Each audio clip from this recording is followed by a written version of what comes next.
YouTube Ozzico in the Goat House is back. Today we're going through all 8 open head coaching jobs in the NFL. All 8 teams. We talk about why maybe your open coaching position isn't as good as you think it is. Everyone thinks their team is the best, most appealing option for head coaches. And we're going to talk about maybe why it isn't. We're going to take a look at the negatives for each team for the head coaches. See who's got the most, see who's got the least. We'll talk about some positives too. We'll go through it all and see, maybe in my opinion, what the worst job is, the best. We'll break it down here. Yeah, it came out that it's been reported that the Vikings may have the most appealing head coaching jobs. According to most coaches, they're almost calling them, and that's been highly debated. And I can debate it as well here. So we'll break it down. See who's got the stinky jobs, who's got the good ones. Follow our Twitter. A lot going on in there. We were talking about the idea of this video on there. You guys are heavily involved on there as well. Like, subscribe, turn notifications on. We have full off-season coverage, full playoff coverage, all kinds of videos covering both up on the channel. Plenty more to come. Yes, we're over at Twitter. We were talking about this video coming up here. And we were texting about this in a group chat with some of the guys here at the Goat House. So shout out to J Mill the Wizard, which is Danny, and Nice as Doom, which is our Oregon insider. And yeah, they came up with this idea. It was a pretty funny idea at first, but we'll give it a try here. So let's start with the Texans. These may or may not be ordered from worst to first. May or may not. So we did, the idea of the video was to kind of go over just why these jobs just aren't as good as you think. Everyone thinks they're the best jobs, but I felt like I had to throw some positives down there. You see at the bottom, maybe the key positives, but the Texans, maybe not the most appealing one. They are very early in the rebuild stage. So we're talking head coach. If he wants to come in, maybe it's appealing to a young head coach to start from scratch, start from stage one, but most coaches want to go into the, a little bit of a shit show there in terms of the roster. Only 29 returning players, which maybe isn't the worst thing given who was on the roster of the Texans, but yeah, not the most set roster, I guess. And that kind of goes into why they're in the early stages of rebuild. They're very low on talent currently. There's really no standout guys here and there. They have Laramie Tunsil on their team, but not too many standout guys, so not ideal, not very appealing to head coaches. Questionable ownership, too. You see Watson, that's really why he wants out. And then people have questioned the ownership and their ability to lead this organization in the past. So that's come up several times. And then, does the front office have too much control? Is the head coach on the short leash? Kind of question marks here. Will coaches feel this way because what's happened in the past? And Cully comes in. You hear Casiro's on the mic with him during games. He's only got 1 year thing, and maybe he was a little better than expected, and he's out. So maybe not super appealing. Maybe there's some agreement on job security, and you see the positives there. Rebuilding / picking your own players, it can be a positive, obviously. Guy comes in, gets to decide who he's picking, but that, it's as long as he has the job security and if he has some sort of say on who he's drafting and picking, you would hope so, but it's kind of a question mark with the Texans. You may have a great quarterback in Deshaun Watson. I don't think so, but you might. But at least maybe you could trade that for some valuable draft capital there, some ammo in the draft. So, yeah, there's some positives there, but a long list of negatives. Main one being stage one of the rebuild. How long do I have my job? Especially when it may take some time to make it better, and the talent really isn't there right now. Talk about the Chicago Bears here. First glance, Justin Fields is there. Justin Fields, very talented quarterback. You may have a franchise quarterback there. They don't have a first-round pick that was used to get Justin Fields, so it may be worth it there. We'll find out and see. But they don't have that first-round pick for a coach, so I got to come in. This team needs some help, but I don't have a first-round selection. Hurts a little bit. 32 returning players, not as low as the Texans, but not a whole lot. Some of these key guys, Allen Robinson, well, I guess he wasn't key for the Bears last year, but you're going to need a replacement. You're a top receiver if you don't get it back. Akeem Hicks, these types of guys, free agents not returning. So do you get worse from losing these guys? This is a tricky part about the Bears. First glance, seeing Justin Fields, and they got some talent. Khalil Mack, is he declining though? Robert Quinn just made the Pro Bowl. Love me some Roquan Smith, Jalen Johnson.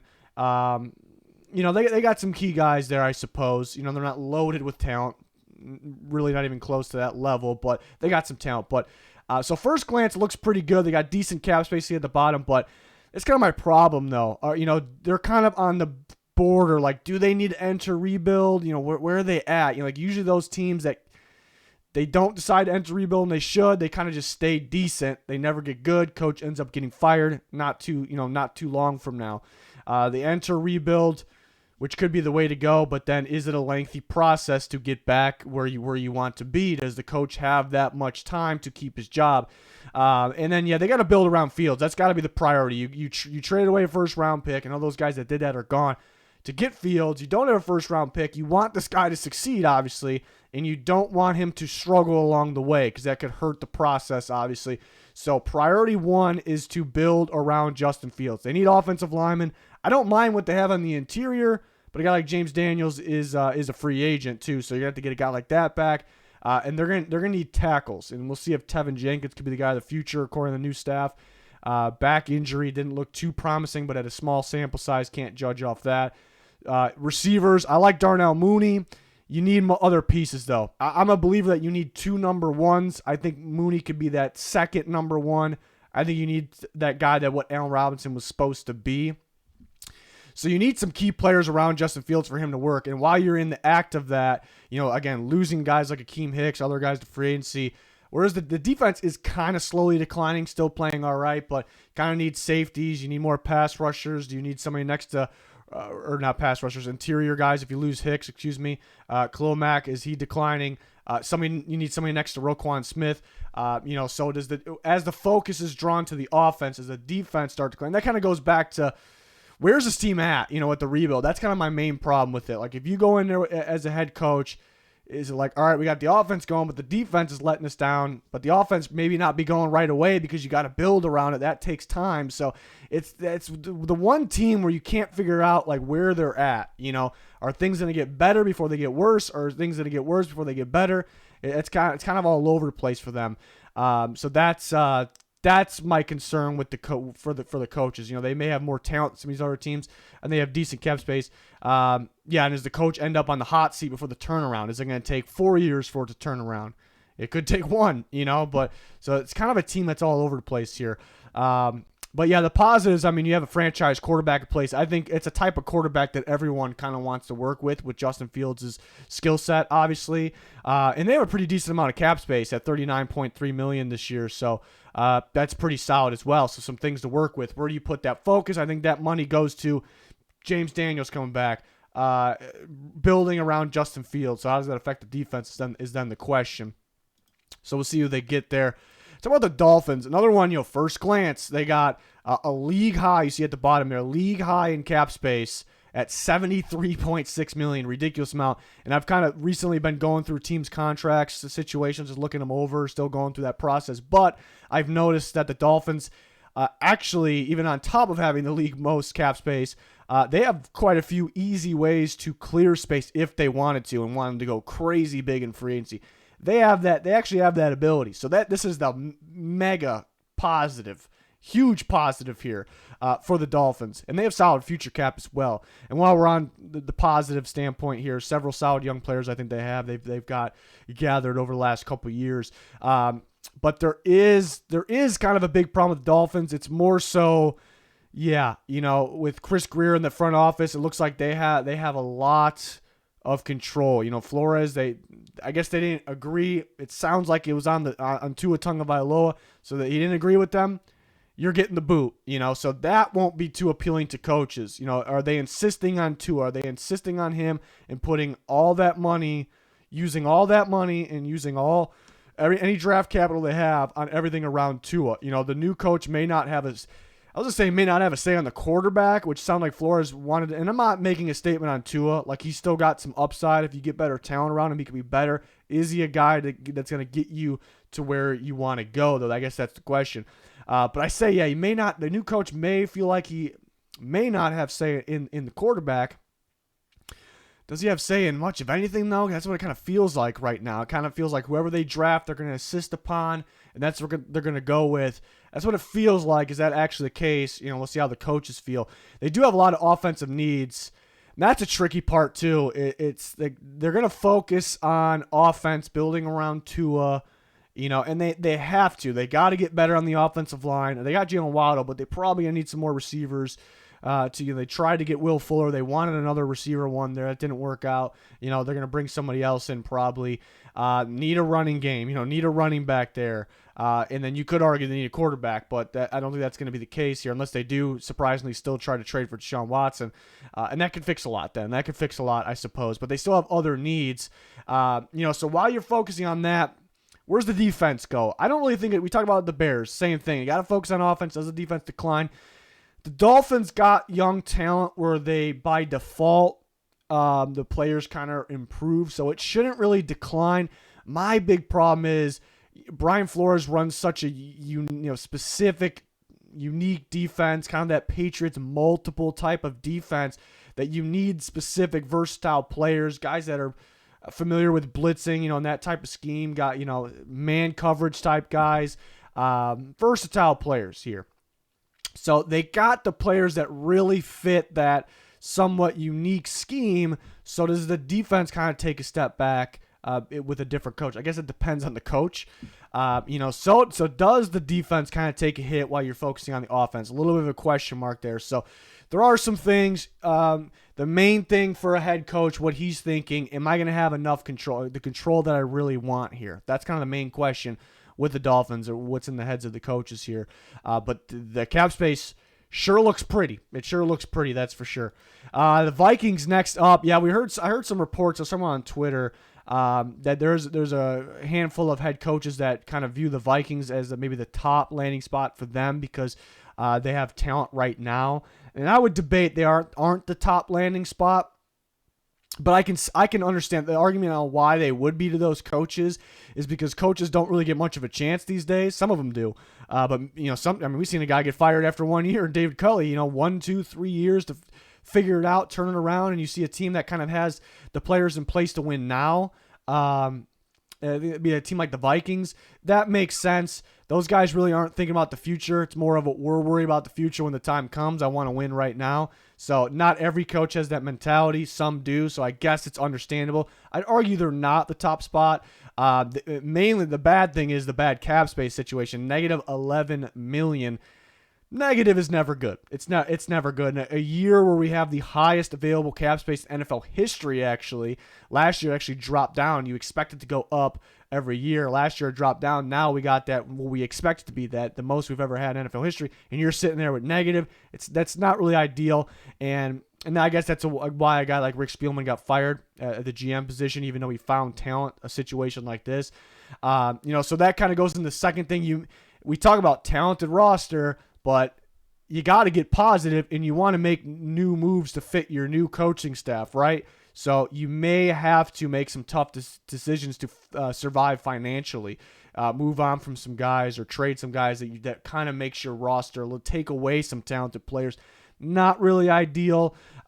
Future up in the air compared to the rest. Now, it's not really a negative future. Definitely not a negative future. They got some talented young players, sure. I just think a lot of these other options seem to be like young teams that are progressing in rebuild mode, or they have that franchise piece. Justin Fields we talked about. We'll talk about Trevor Lawrence, So I guess just compared to the rest.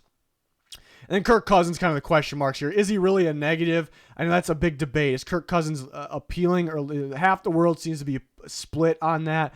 I don't really think it's a negative here. I think the negative kind of goes in the cap space. The negative that comes with Kirk Cousins kind of goes in the cap space, which the reason they have negative 11 is because his cap hit's going to be $45 million. That's a whopping number there. The other quarterbacks are around that range, but for Kirk Cousins, it's a pretty big number, and that kind of is limiting definitely what you can do. But a guy coming in with a veteran quarterback that doesn't need to have his hand held. He's not the greatest quarterback, doesn't need to have his hand held. And it's only a 1 year deal, so it'll only affect the cap on that level for 1 year. And coach kind of comes in there. Let's see how Kirk Cousins can play in my type of football. A little bit of a trial, and if you like him, then he's your guy. If you don't like him, then hey, we'll move on and we'll try to pick my quarterback of the future here, the franchise quarterback. So I don't know if Kirk Cousins is the worst thing just cap wise for this 1 year. If he was a cap problem for several years, then yes, that'd be more of a negative. But tough decision, I guess. Who's your future quarterback? Do you panic and try to get Kirk Cousins back after this year, even though it's still kind of a question mark? And what I ask myself is, with the Vikings situation is who's the what obviously the direction of the team was different from Rick Spielman's point of view and ownership in the rest of the organization, I should say. And I feel like it has to do with Kirk Cousins on where they wanted to go. And I know some of the guys still there really, really like Kirk Cousins. And Rick Spielman was trying to trade up the draft Justin Fields, actually a quarterback last year. So it's tough to say who was on the Kirk Cousins train and who was not. So that's interesting to look out for. They have a whopping 47 players under contract, so they're not going to be losing some of these players we're talking about, these talented players. I think they have plenty of talent, and they have potential to win right now. So that's what's appealing to the coaches. I think there's more factors than that, and that's why I don't think they're the best, debatable, the best spot for head coaches. But that you can understand. They want a team that has the talent, and 47 returning players under contract. We'll see if all return after we get through cuts. But yeah, they have the potential to win right now. And you look at what happened this year, and you would think they would definitely be in the playoffs if it wasn't for coaching mistakes. So other coaches that are confident, maybe liking the situation, I suppose. Next team, we got the Giants. I think the Giants actually might be a little better of a spot than people think. People may put them at the bottom. Everyone's opinion's different. But I really just evaluate everything here. And I think there might be a little better, maybe a lot better than what some people think. Everyone thinks, it's a New York Giants. Like, no. Not too many negatives, some pretty good positives here. The cap space situation isn't ideal. They're right around even. They'll find some ways to clear some space. It's not the end of the world there. But it is a record number of cap space available this year, and they're sitting down here. You just don't expect too much action from the Giants because there's a lot of teams with loads of cap space. So those teams will be feasting. So don't expect too much action for this new coach. New coach thinking about it, am I going to be able to do a lot of damage here?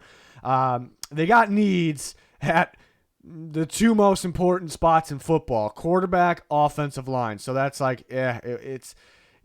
that's kind of could be a fun thing, especially quarterback. I can pick my own quarterback, so that's a positive. It's a little fun project there, but it's sometimes finding a quarterback and offensive line is equivalent or harder than all the other positions combined. So that's the tricky part. You got to be a great team, which everyone wants to be great. Coaches want to come in and be great. We got to find the hardest things to find in football right now. So that's it's a pretty big negative, I guess. But I guess the confidence of a coach, I can get this quarterback. I can find this guy, and this is going to be fun. We're going to turn this thing around. And if you look at it that way, it's a positive. Gettleman gave out some questionable contracts, I'd say. So some pretty big cap hits coming up in the future. There's actually a year, 2024, where they're actually looking pretty good right now in terms of the cap space, though. But yeah, there's some a guy like Kenny Golladay, some questionable cap hits throughout his contract. Adoree Jackson is a questionable contract for these guys that are pretty talented. Actually, you want them to play better, but they're pretty talented, so we're not taking that away from them. But it felt like Gettleman knew. He kind of screwed him a little bit. He kind of knew this might be it, and I got to do what I got. That's the problem with holding on to GMs too long, because they just do anything to get the guy in there and win right now. They'll give him whatever, and they'll give it to him in the future. That's kind of what happened in this situation. Low on Pro Bowl caliber players, and I hesitate to say that though, because they got some guys. They got some guys. That's, I guess, they don't have. It's not like I'm saying they have no Pro Bowl caliber players, but. And that kind of goes in the positive. They got 2 first-round picks. They got the Bears' first-round pick, which is a pretty good first-round pick. Again, the coach can pick his quarterback. A lot of time, coaches get thrown in a situation. It's like, this is not even my guy to run my team, but I have to go with them. This guy could pick, unless they force him to go Daniel Jones, and maybe he picks Daniel Jones, but he has the opportunity to pick the franchise quarterback. 43 players returning, which is a pretty damn good number.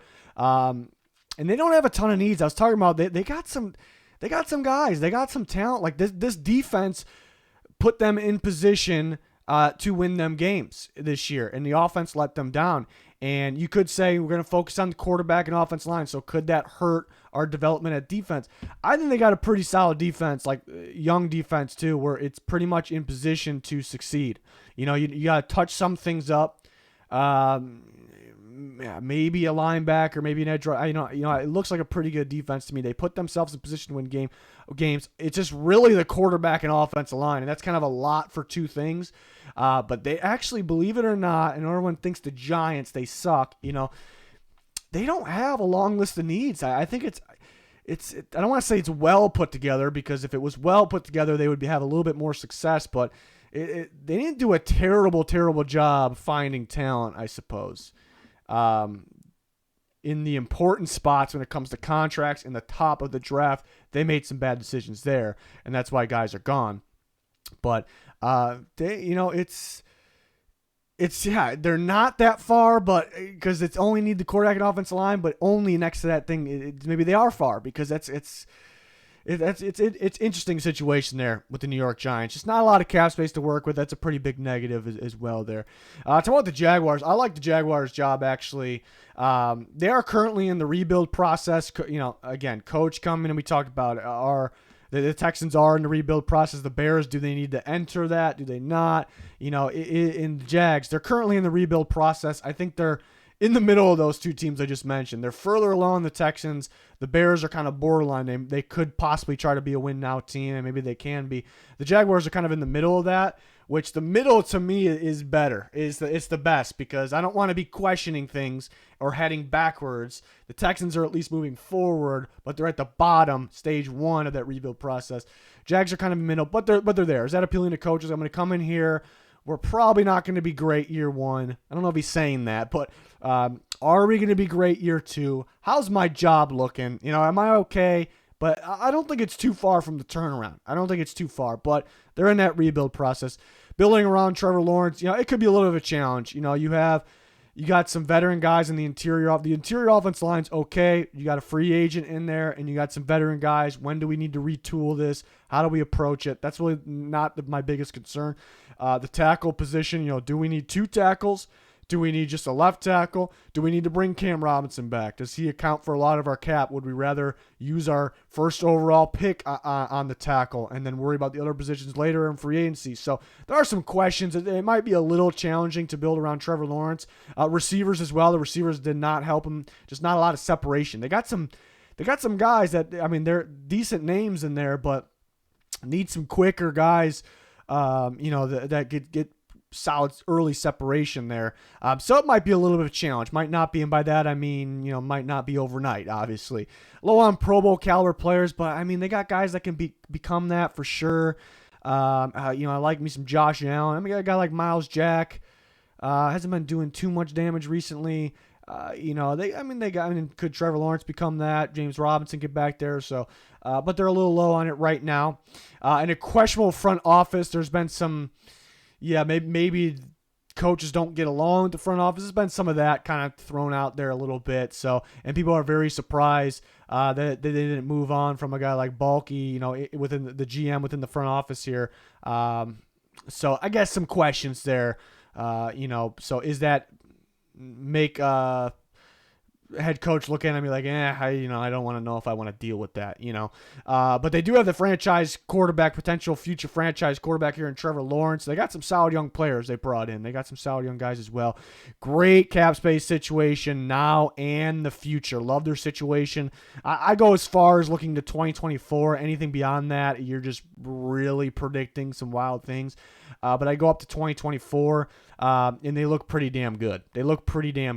But based on contracts they give out this year, it could affect, of course, the future. But this year's pretty big numbers, $60.8 million available this year, so they can do some damage to build around Trevor Lawrence. And you say your focus has to be, we talk about some other teams, your focus has to be offense. You have to build around Trevor Lawrence. So maybe defense doesn't get enough attention. Is that a negative? They do have young players where maybe they just improve by default, so it's not like they're going to decline in play or anything like that. So overall, it's like if you're a coach and you like a bright future and you like this franchise quarterback, the Jags are a pretty good spot. Moving on, the Raiders I have next. Pretty appealing spot. You see, I only got two negatives really up there. They do have needs on both sides of the ball, and team was in the playoffs, but they got, that playoff game says a lot. And it's different though than talking about the Raiders versus the other teams. The other teams we talk about needs. We talk about they got needs. They got needs to get to the playoffs. The Raiders, we're going to talk about it on the level to either stay in the playoffs or maybe improve past that. But you look at that playoff game against the Bengals, and you go into that game, and the problem for the Raiders were even right before that game, and what's the outlook for the playoffs. Defense looks pretty rough on paper. They got a couple good pass rushers, a couple good guys in the back end as well. But there's some weak spots on that defense. The defense needs to be better to go further in the playoffs. That's kind of the take, and I agree with it. And then you get into the game, and the defense starts off struggling a little bit. But the defense kind of ended up holding up. They played well in the red zone at the end. Really, the offense didn't score enough points. They ended up putting up points late. They didn't score enough points for majority of that game. So that's kind of the problem with watching the game like that. Again, we're talking about a playoff level. These other teams, it's hard to compare because we're talking about on to being a good team level. The Raiders are already a good team, but that was it kind of hurts a little bit if you're the Raiders because you expect to get beat on defense, but man, this offense needs to be better. We know the defense needs to be better. We want to be. Where's the focus at? Are we going to be all over the place? Are we going to build around Derek Carr and his offense and be an offensive team? Do we do a little bit of both, offense and defense, where they're both probably not, they're definitely not going to be elite still, so can we win a Super Bowl? They're both just slightly better. Do we focus on the defense because it looks really weak on paper? Does the offense stay the same? So that maybe my point is it's not an easy task, I guess, to handle that. So our coach is like, yeah, it's a pretty good team in the playoffs, but where's their ceiling? There's teams that are lower than them right now with a much higher ceiling if we focus on this one thing. So it's a little tricky there with the Raiders. And future QB, I think Derek Carr's fine. Can he win a Super Bowl? That's a totally different debate. He's a solid quarterback. He's only got one more year left in his contract, though, so it's a little bit of a tricky situation here. You sit down and you ask yourself, do we start looking for our future quarterback? Is Derek Carr the answer? I would say the answer to that is probably yes, but then it all of a sudden it flips. It's not really your choice. You can argue maybe it's Derek Carr's choice because he's going to be a free agent. Do we have to appeal Derek Carr enough to stay? Is he going to want to go somewhere else? Because if a guy like Derek Carr hits free agency, if he wants to test free agency, whenever a quarterback like that, and we saw Kirk Cousins break the bank when he went, a quarterback like that, the teams are going to be all over him, So, yeah, do we have to appeal Derek Carr as much as possible? So there's not a lot of negatives. It's kind of a tricky situation if you want to continue to be a playoff team, but really you want more than that. They have plenty of talent, though, the Raiders. They were just a playoff team. They have the potential to win now. So that's appealing to coaches, too. Like, I can come in there, and I'm going to be able to keep my job. I'm confident that because they got good players, I'm going to be able to keep them as a good team and possibly further in that. League high projected cap space in the future, 2023 and 2024. Actually, league high. That'll change because we're not in the 2023 or 2024 yet, but it rarely changes a whole lot. So that's pretty good. That's pretty damn good for the future of a team that just made the playoffs. That's pretty damn appealing. Cap space for this year, for 2022, isn't at the top. But it's looking pretty good at $39.7 million range there. It's looking pretty solid. So Raiders got a pretty good job there right now. Let's talk about the Broncos. I like this Broncos job. You talk about the negatives. They need a QB. I mean, that's pretty big. Like for us to be, big time successful, we're going to need a QB. That's what the coach is thinking. So that it is a big task. It's a big task there, but a lot of these coaches want to come in and pick their own quarterback too. So that's a positive. I don't think we did list it down there. And then we'll focus on the quarterback hurt defense, kind of a question mark because the defense is phenomenal right now. But then taking Vic Fangio, a great defensive mind, out of that, does the defense take a hit? Probably does. And they have some free agents looking at linebacker. So they can retool that linebacker position. They probably need another edge rusher. Kareem Jackson, is he going to be gone? So the defense is still going to be good. I'm confident about that. But since you got some things to retool and you want to get better because, again, you're without Vic Fangio, do you even mess with that because you're so focused on quarterback? Are you trading everything away for a quarterback? Are you trading up in the draft for a quarterback? Obviously you're going to be spending money on it. I'd recommend they spend money in free agency on kind of retooling those defensive spots, but do they want to save cap for like a big move? It's just a question mark, So really it's just find a quarterback, which is, I shouldn't say just because it's a little harder than it sounds. But they do have plenty of talent. I think that, they could be a win now team. They were looking like they could make the playoffs at one point this year. But they're a QB away. Like if they got a solid quarterback, I would expect this team in the playoffs. So coach can feel pretty good about that. He can pick his own quarterback to kind of make that the case. If the question with drafting one, though, they got a pretty good draft pick. But the question with drafting one, is that going to put them? Is that going to fit? Kind of the rest of the roster. I guess it could because they got some young guys, but the rest of the roster is ready to win now. Is a quarterback from this draft class going to do that right now? Maybe. He's not going to go win a Super Bowl, though. That's the thing. Good amount of cap space. They got $47.7 million. It's pretty solid. Pretty solid amount of cap space there for the Broncos to make some moves. So I think it's a pretty good job there. I think it's a pretty fun. It's a fun job because you can pick your own quarterback and continue to groom kind of these young players there. Good cap space. So not too many negatives under the Broncos. And that'll wrap it up with all these head coaching job openings here. Let me know your guys' thoughts in the comments. Interesting video that we thought of here. So, check us out on Twitter. We were talking about the idea of this one there. And, we have a lot of playoff content on the channel. We have a lot of off-season content on the channel, free agency, coaching, candidates, mock drafts, things like that, and definitely more to come. So join us for all that. Like, subscribe, turn notifications on. Any important link you're looking for, pinned down in the comments. Check it out. It's going to do it, though. Thanks for watching. Goodbye.